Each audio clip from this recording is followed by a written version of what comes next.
Good morning students. Lesson 4 Bharat की नदियाँ एवं अपवाह प्रणाली के बारे में देखेंगे। जिस तरीके से यहाँ पे देख सकते हैं चित्र 4.1 में नदी का प्रवाह मार्ग, किस तरीके से नदियों का जो प्रवाह मार्ग रहता है वो कैसे बना रहता है। चलिए बुक की ओर ध्यान देते हैं और आगे देखते हैं जिन चीज़ों के बारे में बताया गया है उससे। नदियों का उद्गम, जो नदियों का उद्गम होता है उनका जो शुरुआत होता है पर्वतीय क्षेत्रों, ऊंचे स्थानों, झील, झरने या हिमनद, ग्लेशियर से होता है। जो नदियों का उद्गम, उसकी जो शुरुआती उत्पत्ति वो कहाँ से, पर्वतीय क्षेत्रों से, जहाँ पे स्थान कैसे हो, ऊंचे हो, झील, झरने या हिमनद या फिर जो ग्लेशियर जहाँ बर्फीले क्षेत्र होते हैं वहाँ से होता है।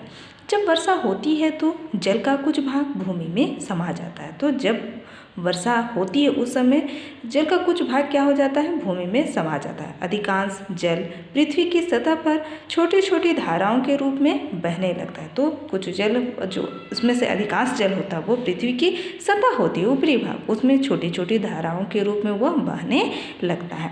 आपने देखा होगा कि नदियाँ धरातलीय ढाल के अनुरूप ऊंचे भूभाग से नीचे की ओर गिरती है। तो ये आप लोगों ने भी देखा है कि किस तरीके से जो नदियों की जो धरातलीय ढाल होते हैं उसके अनुसार ऊंचे ऊंचे भूभाग से वो नीचे की ओर बहती रहती है। प्रारंभ, शुरुआत में नदी की धारा कैसी होती है, पतली होती है, लेकिन जैसे जैसे अन्य सहायक नदियाँ मुख्य नदी से मिलती है, नदी में जल की मात्रा बढ़ जाती है एवं नदी चौड़ी होती जाती है। यहाँ पे ये बताया कि नदियाँ जब प्रारंभ में नदियाँ कैसी होती हैं, उनकी धारा पतली होती है, लेकिन अगर अन्य सहायक नदियाँ, कोई और छोटी नदियाँ या फिर उसकी सहायक नदियाँ जो होती हैं वो अगर आपस में आकर के मिल जाए तो नदियों में जो जल की मात्रा है वो बढ़ जाएगी, जिससे क्या होगा कि नदी चौड़ी हो जाती है। अब आगे देखते हैं, धरातल पर बहने के अतिरिक्त वर्षा का कुछ पानी भूमि के अंदर रिसकर अंदर बहता रहता है। धरातल के बहने के अतिरिक्त जो धरातल, वो तो ऊपरी सतह के बारे में हमने देखा, लेकिन धरातल पर बहने के अतिरिक्त भी क्या है, वर्षा का कुछ पानी, थोड़ा पानी या कुछ पानी जो होते हैं वो क्या है, भूमि के अंदर में रिस करके, भूमि के अंदर वो अंदर जा करके अंदर वो भी क्या होता है, बहता रहता है।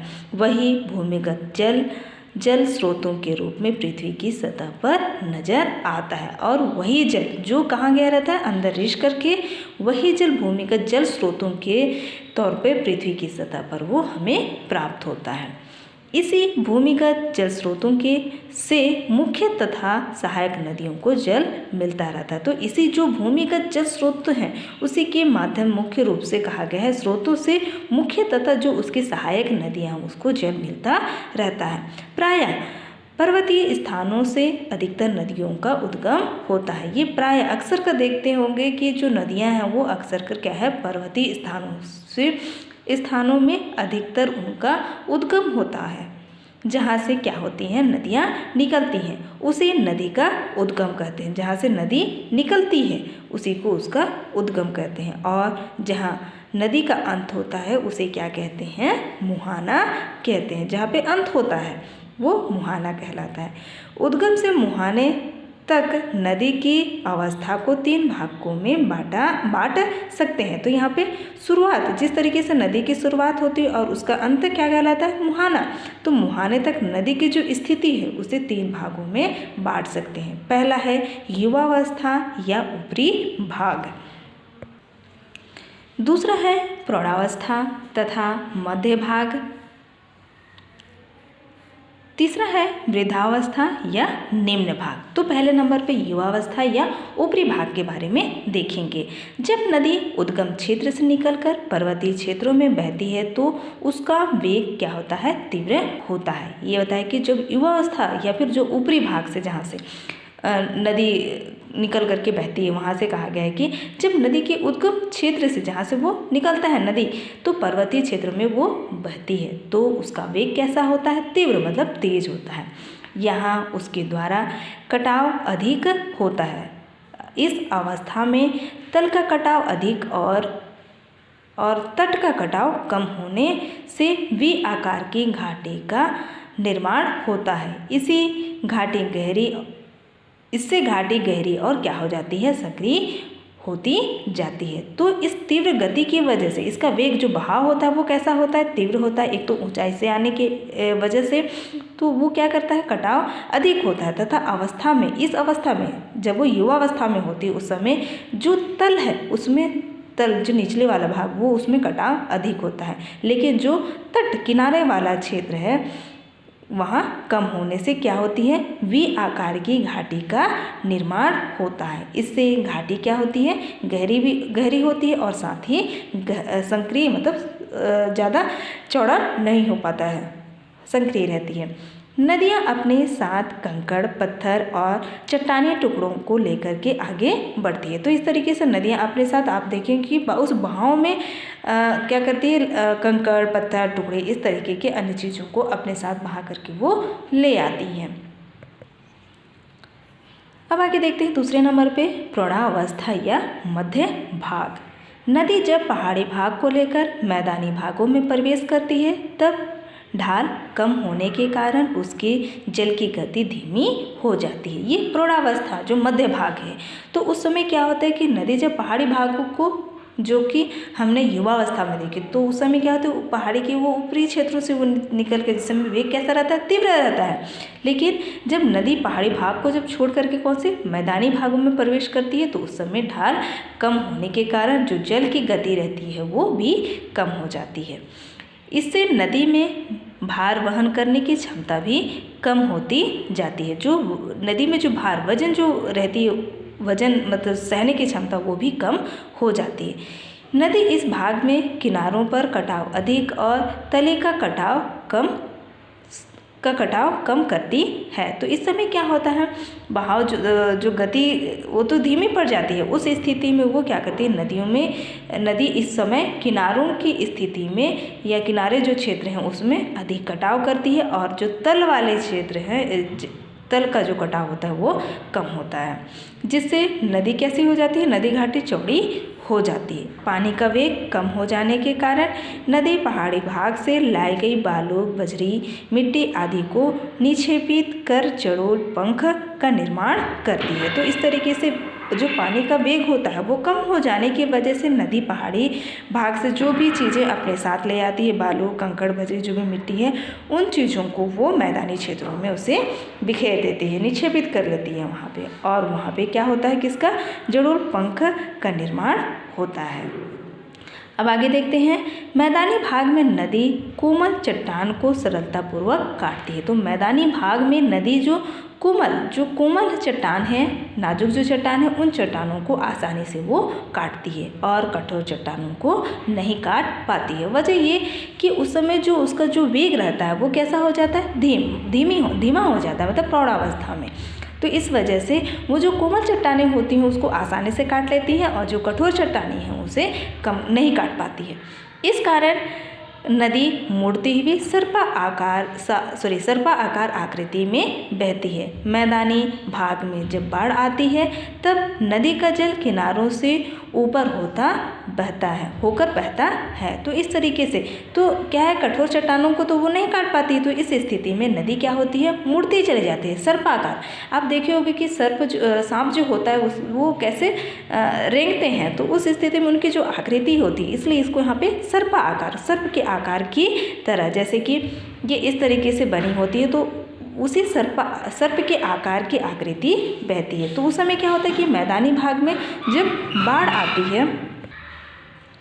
आती है तो उस स्थिति में क्या होता है कि नदी का जल किनारों से क्या होता है, ऊपर होकर के बहता है और आसपास के क्षेत्रों में फैल जाता है। यह पानी तटों से काफ़ी दूर फैलकर अवसाद का जमाव करता है। तो यही पानी क्या करता है कि तटों से दूर फैल करके वो जो अवसाद रहते हैं, जो भी कंकड़ पत्थर जो अन्य चीज़ें हैं, उनका वो क्या कर देता है, जमाव करता है। यह जमाव बाढ़ का मैदान कहलाता है और यही जमाव क्या कहलाती है, बाढ़ का मैदान। यहीं पे क्या होते हैं, यह मैदान जो होती है वो उपजाऊ होती है, जो कृषि के लिए काफ़ी फायदेमंद होती है।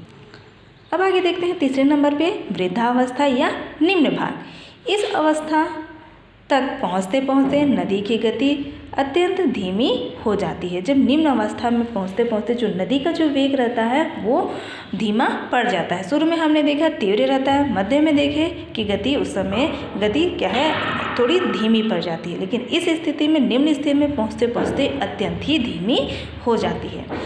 समुद्र में मिलने से पूर्व नदी अपने साथ लाए गए अवसादों को जमा करने लगती है। तो इस तरीके समुद्र से मिलने से पहले कहा गया है। जो आप जानते हैं कि जो भी पानी जो भी आते हैं वो क्या है, समुद्र में जा कर के मिल जाती है। तो वो मिलने से पहले क्या होती है, नदी अपने साथ जो भी कंकड़ पत्थर जमाव जो लेकर के उसको जमा करने लगती है। निक्षेपों के अवरोधों से नदी कई शाखाओं में बढ़ जाती है। तो उन जो कंकड़ पत्थर होते हैं उनकी रुकावट की वजह से नदी अपने लिए नई नई शाखाएं या कई तरह की शाखाओं में वो बढ़ जाती है। इस जमाव से तिकोने मैदान का निर्माण होता है जिसे डेल्टा कहते हैं। जो कि आप देख सकते हैं यहाँ पे दिखाया गया है कि किस तरीके से नदियाँ क्या है।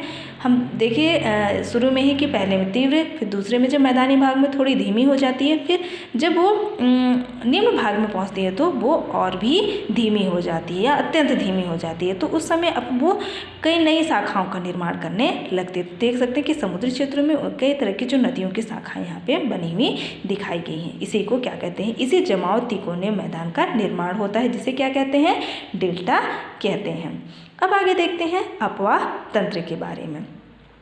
अपवाह से तात्पर्य नदी में आने वाले जल प्रवाह से है। अपवाह का मतलब किससे है, नदी में जो आने वाले जल प्रवाह से है, जो भूमि की ढाल एवं धरातलीय संरचना पर निर्भर करता है। जो किस पर, जो भूमि की ढाल है और जो संरचना धरातलीय संरचना उसकी बनावट पर निर्भर करता है।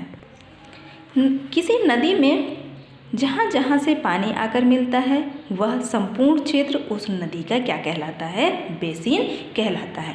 जो भी उस नदी के किसी नदी से कहा गया कि जहाँ जहाँ से पानी आकर के मिलता है वह पूरा क्षेत्र क्या कहलाएगा, उस नदी का बेसिन कहलाता है। मुख्य नदी और उसकी सहायक नदी, जो मेन जो मुख्य नदी है जहाँ से उसका उद्गम होता है और उसके साथ साथ जो और भी जो अपनी शाखाएं बन करके उसके साथ जुड़ जाती हैं वो उसकी सहायक नदी है। तो उन सारे मिल करके एक क्या करती हैं, तंत्र का निर्माण करती हैं जिसे अपवाह तंत्र के नाम से जाना जाता है। जैसे कि यहाँ पे दिखाया गया है 4.5 में अपवाह प्रणाली किस तरीके से यहाँ पे बनी गई है।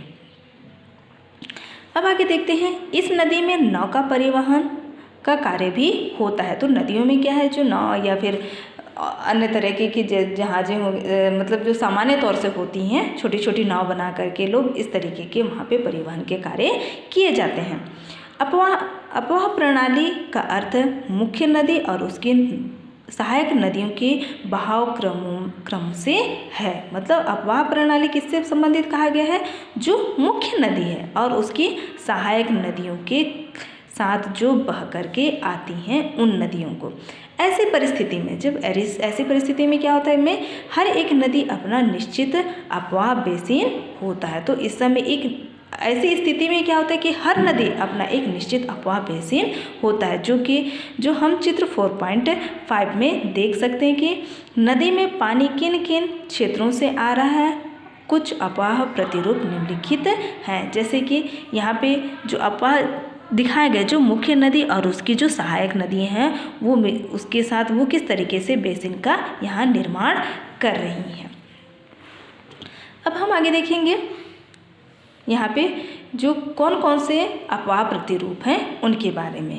पहले नंबर पे वृक्षाकार द्रुमाकृति के प्रवाह प्रतिरूप, जो कि यहाँ पे दिखाया गया है, देख सकते हैं 4.6 में। जो वृक्षाकार मतलब वृक्ष के आकार के समान। इस प्रकार की प्रवाह प्रणाली ऐसे प्रदेश में पाई जाती है जहाँ के धरातल के चट्टानों में समरूपता मिलती है। इस प्रतिरूप में मुख्य धारा तथा उसकी सहायक नदियाँ एक वृक्ष की शाखा जैसी दिखाई देती है, जैसे गंगा, यमुना, सिंधु, महानदी और गोदावरी का प्रवाह तंत्र। तो इस वृक्षाकार में क्या होता है कि ऐसे प्रवाह प्रतिरूप जो बनते हैं वो क्या है, ऐसे प्रदेशों में पाई जाती है जहाँ की जो संरचना होती है, धरातल की चट्टानें होती है, वो समरूपता मिलती है। तो उस स्थिति में जो प्रतिरूप मुख्य द्वार और उसकी जो सहायक नदियाँ होती है, धारा जो होती है और उसकी सहायक नदियाँ, वो एक वृक्ष की शाखा है। जिस तरीके से वृक्ष की शाखा को देखोगे कि कैसे एक दूसरे से वो जुड़े रहते हैं और उसमें विभिन्न तरह की और भी डालियाँ रहती हैं जो मुख्य शाखा से जुड़ी हुई रहती हैं। तो उसी तरीके से जो वृक्षाकार है, यहाँ पे चित्र दिखाया गया है, आप देख करके इसे भी समझ सकते हैं। दूसरा है जालीनुमा प्रतिरूप कोमल। यह प्रतिरूप कोमल व कठोर शैलों की भिन्न भिन्न संरचना वाले क्षेत्रों में विकसित होता है। ये जालीनुमा, जो जाल के समान बना हुआ है, इसलिए उसका प्रतिरूप, यह प्रतिरूप क्या होता है कि कोमल और कठोर दोनों ही शैलों के भिन्न भिन्न अलग अलग संरचना के क्षेत्रों से ये विकसित होता है, बनता है। इसमें सभी धाराएं धरातलीय ढाल का अनुसरण करती हैं। तो इसमें जितने भी जो धाराएं हैं वो धरातलीय जो ढाल है उसी के अनुसरण, उनके अनुसार करती हैं। नदियाँ एक जाल का निर्माण करती हैं तथा समकोणों पर मोड़ बनाते हुए समांतर घाटियों में बहते हैं। जिस तरीके से यहाँ पे चित्र बना है उसे आप देख के भी समझ सकते हो किस तरीके से जाल के आकार में समान रूप में एक दूसरे से क्या है, मोड़ती हुई जुड़ी हुई हैं। सहायक नदियाँ भी समांतर ही बहती हैं। सहायक नदियाँ मुख्य नदी से समकोण पर मिलती हैं, तब जालीनुमा प्रतिरूप का निर्माण हुआ। किस तरीके से जो नदियाँ हैं उन नदियों के सहायक नदी कैसे यहाँ पे जुड़े हुए दिखाया गया है, निर्माण होता है। इस प्रकार की नदी प्रणाली सौराष्ट्र, नीलगिरी तथा अमरकंटक की पहाड़ियों में पाई जाती है। तो ऐसी जालीनुमा जो प्रतिरूप होती है वो आपके सौराष्ट्र, नीलगिरी हो गए, अमरकंटक की पहाड़ियों में ऐसे प्रतिरूप देखने को मिलते हैं। अब आगे देखते हैं आयताकार प्रतिरूप। यह प्रतिरूप आयताकार संधियों और भ्रंशों वाले क्षेत्रों में उत्पन्न होते हैं, जो कि यहाँ पे दिखाया गया। आप देख करके समझ सकते हैं कि जिसकी आकृति किसे आयताकार बनी हुई है, उत्पन्न होता है, तो मतलब इससे बना है। मुख्य नदी से सहायक नदी की शाखाएं और उप शाखाएं समकोण पर मिलती हैं। तो इसमें क्या होता है, आयताकार प्रतिरूप में जो मुख्य नदी है वो से सहायक नदी की जो शाखाएं होती हैं, ध्यान रखें, जो मुख्य नदी है उसकी जो से सहायक नदी की शाखाओं और उसकी जो उप शाखाएं होती हैं वो किस पर, समकोण पर मिलती है। भारत में इस प्रकार का नदियों का प्रवाह कम मिलता है, लेकिन नॉर्वे के समुद्री तटों पर ऐसे प्रतिरूप मिलते हैं। तो भारत में ऐसे प्रवाह कम मिलता है, मतलब देखने को ऐसे नहीं मिलते, लेकिन जो नॉर्वे हो गई या समुद्री तटों पर ऐसे प्रतिरूप देखने को मिलते हैं। अब आगे देखेंगे केंद्रोन्मुखी प्रवाह प्रतिरूप। जिस क्षेत्र में नदियाँ चारों ओर से आकार एक ही केंद्र की तरफ मिलती है वह केंद्रोन्मुखी प्रतिरूप दिखाई देता है। राजस्थान की सांभर झील इसका उदाहरण है। किस तरीके से केंद्र, मतलब नदियाँ कैसी हो रही हैं, एक केंद्र पे आकर के वो मिल रही हैं, जो उसकी जो मुख है वो मिल रही है, इसलिए केंद्रोन्मुखी प्रवाह प्रतिरूप के नाम से ये जाना गया है। अब आगे देखते हैं भारत का अपवाह तंत्र एवं प्रमुख नदी बेसिन। भारत की भूमि के विकास में नदियों का महत्वपूर्ण स्थान रहा है। जो भारत की जो भूमि है उसका जो विकास, उस पर नदियों का बहुत बड़ा अहम उसका वजूद है, हिस्सा है, और वो बहुत महत्वपूर्ण अपना स्थान रखा हुआ है। भारत की संस्कृति, सभ्यता और आर्थिक विकास का मुख्य आधार नदियां ही रही है। मतलब भारत, आप देख सकते हो कि भारत के प्राचीन जो इतिहास के बारे में आप देखो तो किस तरीके से भारत की जो उत्पत्ति हुई है वो क्या है, नदियों के किनारे से ही शुरुआत हुई है। वहीं से नई नई संस्कृति, उनकी और भी नए तरह की चीज़ें, या फिर जो फसलों से देखें, कृषि से देखें, तो इन सारी चीज़ों से ही इन नदियों का एक महत्वपूर्ण स्थान रहा है भारत की भूमि के विकास में। यहाँ 4.1 में भारत का अपवाह तंत्र एवं नदी बेसिन दिखाया गया है, और इसके ऊपर में नदी के नाम, उद्गम कहाँ से हुआ है, उसकी लंबाई कितनी है, और जो अपवाह क्षेत्र है वो बताया है। नर्मदा नदी का अमरकंटक, जो कि 1313 किलोमीटर लंबाई है और जो अपवाह क्षेत्र जो बताया गया है वो 98,796 वर्ग किलोमीटर। इस तरीके से आगे भी आप देख सकते हैं कि उसका उद्गम क्षेत्र कौन कौन से हैं। अब देखते हैं सिंधु बेसिन के बारे में। इस बेसिन में सिंधु, झेलम, चिनाब, रावी, ब्यास, सतलज आदि नदियां हिमालय से निकलकर दक्षिण पश्चिम दिशा की ओर बहती हैं। इस बेसिन मतलब सिंधु बेसिन के बारे में यहाँ बताया गया कि ये बेसिन क्या है हमें, सिंधु, झेलम, चिनाब, रावी, ब्यास और सतलज आदि नदियां कहाँ से निकल करके, हिमालय से निकल करके कौन सी दिशा, दक्षिण पश्चिम दिशा की ओर वो बहती हैं। इसमें सिंधु नदी प्रमुख है जो कि क्या होती है, कैलाश पर्वत में मानसरोवर झील के दक्षिणी भाग से निकलकर भारत के लद्दाख में प्रवेश करती है। तो सिंधु नदी जो कैलाश पर्वत से मानसरोवर झील से के दक्षिणी भाग से निकल करके वो भारत के लद्दाख में वो प्रवेश करती है, जहाँ पे जास्कर, सियोक, गिलगित आदि इसकी छोटी सहायक नदियां हैं। यह हिमालय के पर्वत क्षेत्र में गहरे गार्ज सकरी घाटी में बहती हैं। इसका अधिकांश बहाव क्षेत्र कहाँ है, पाकिस्तान की ओर, जो पाकिस्तान क्षेत्र है उधर है। पाकिस्तान में दक्षिण पश्चिम दिशा में बहती हुई वो कहाँ गिर रही है, अरब सागर में।